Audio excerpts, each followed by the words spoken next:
I did 13 days in solitary confinement.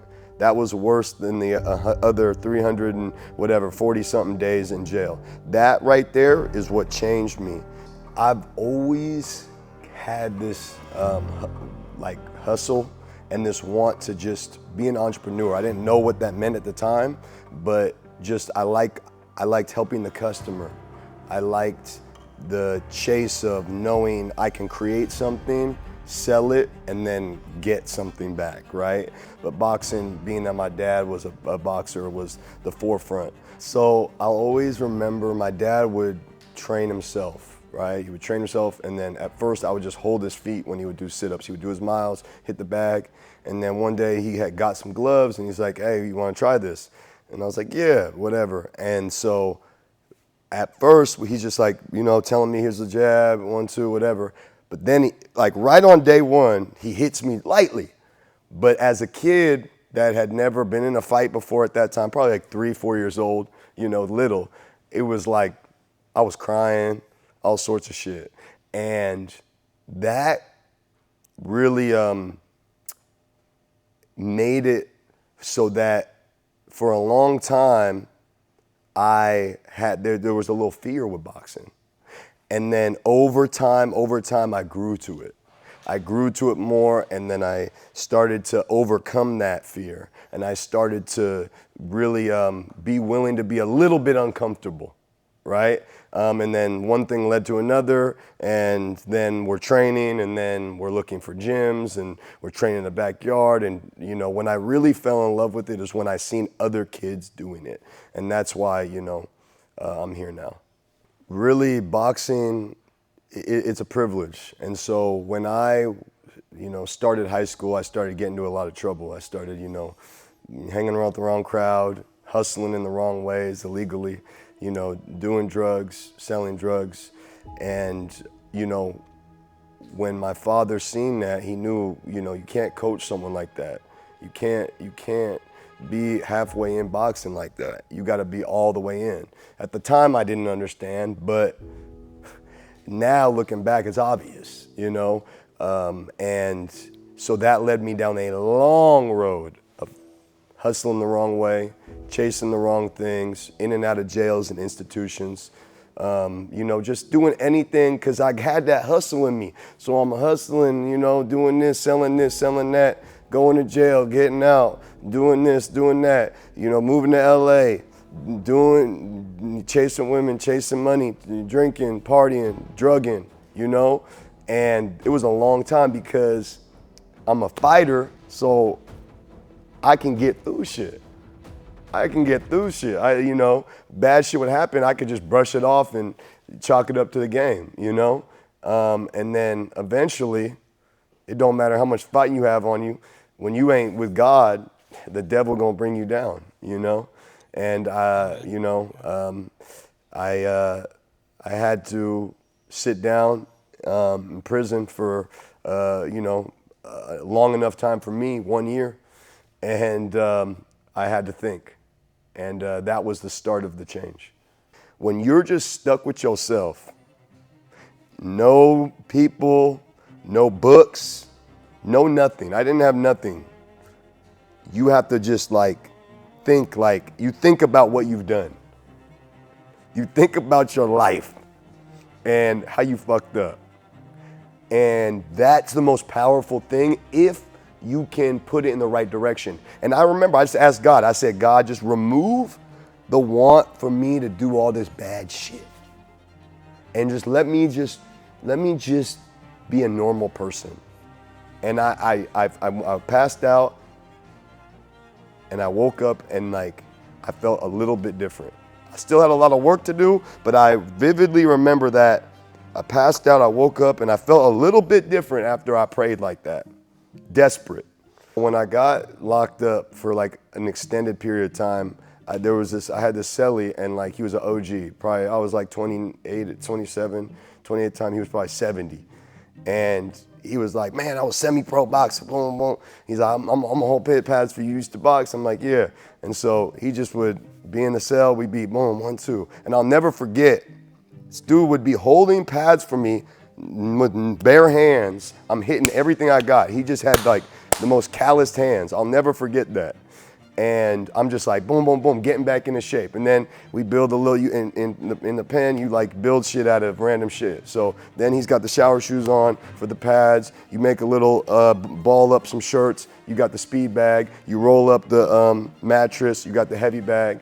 And then you training, you figuring it out. And that got the spark back in me. And then you get on the phone, I'm talking to my dad, I'm asking about fights, asking what's going on. I remember Mayweather-McGregor was going on. Well, hey man, what's the press? What's everything like? All those things you take for granted when you're on the outside. You get to just you thrive. You want that, and that's the motivation when you're changing your mind that you need to make those changes. And then I get out and I get my personal trainer's license, right? They had like a little program. If you were coming out of jail, you could go get your PT license for free. And so I get my little PT license, and then I just start, and I'm working just regular jobs just to make money, working at Whole Foods, working at, Costco, working at wherever, just to humble myself again. I hadn't worked a regular job in a long time. And I'm just training one person at the park first. I'll never forget, $25, training just in the park, PT type shit. And then one led to two, and then an opportunity came to work at Equinox, and I'm like tripping, man, my background check, like all this, something you have to worry about as a felon. And for whatever reason, I got hired. It was like God, and I got in that door, and the hustler in me, made it work. And then I transitioned at Equinox. I kind of was like training fighters on the side, and then one day I'm training fighters in the gym, and one of my clients was like, hey, let me do that. And that's when a light bulb hit. Like, to me, you train fighters, and then you just train people how to work out.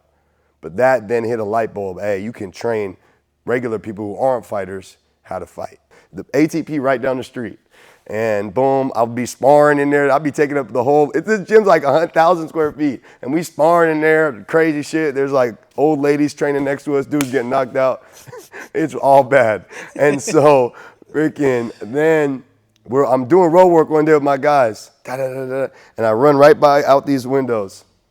And I look over and I say, for lease. And I've been talking to a real estate agent. And they didn't tell me nothing about this spot. So I call the number right there. I stop the road work, make my guys still keep working, and he answered. Say, hey, I want to check it out. Like, I'm looking in the window. And he's like, yep, I'll meet you tomorrow. It was like just after COVID, 2021,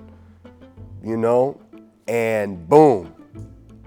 We started to open the conversation. I saw the place, and I knew. This is it. I knew. We built this place. We didn't hire no contractors. Everything you see here in this shot and beyond, we built.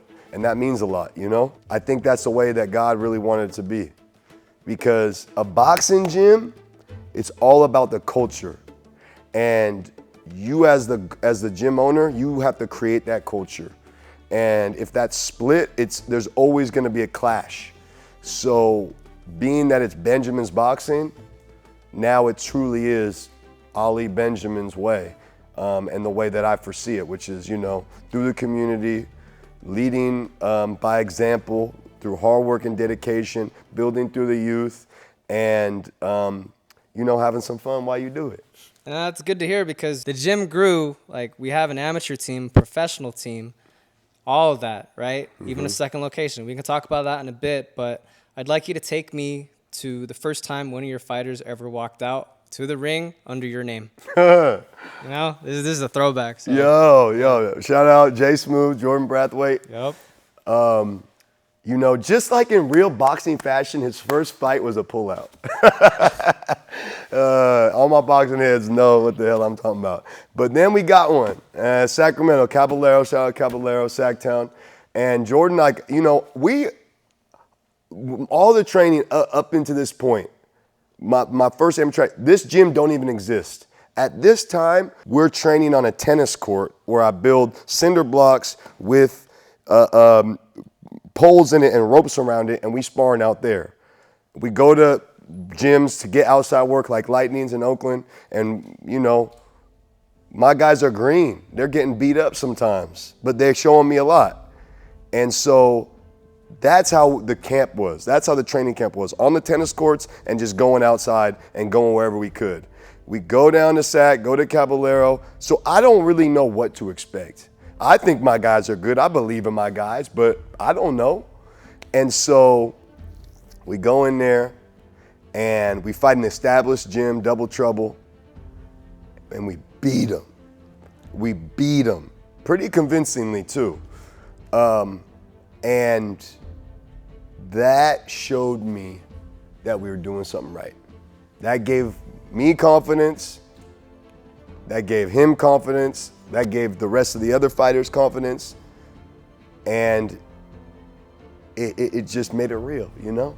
Boxing with the right coaching will always thrive in any community. It don't matter if there's other gyms, it don't matter this, that, the third, it don't matter the socioeconomic level. It just matters that you're teaching people boxing, you're loving it, and you're trying to help people get that knowledge.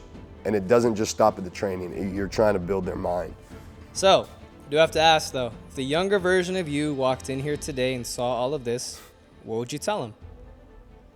I tell him to listen to your fucking dad, man. I tell him, don't be so impatient and stubborn and you don't know anything, you know? And the main thing, patience. The reason I got into trouble was impatience. I wanted all the money now. I wanted all the fame. I wanted all the girl. I wanted everything now. And that's not how life works. It's on God's timing, not yours. What is the one thing people always get wrong about you before they meet you? I think I know the Oh, answer to man. this. They think my name's Yep, Benjamin. there you go. Okay? I know. Benjamin's a first name. My gym's called Benjamin, but Benjamin's my last name. I need everyone to know that. Ali, Coach Ali Benjamin. My first name's the last name, my last name's the first name. I get the confusion, but when people come in the gym with so much confidence and be like, Benjamin, what's good? I just let him have it. I'm like, what's good, champ? What's good, champ? It's all good. What's good, champ? That was good.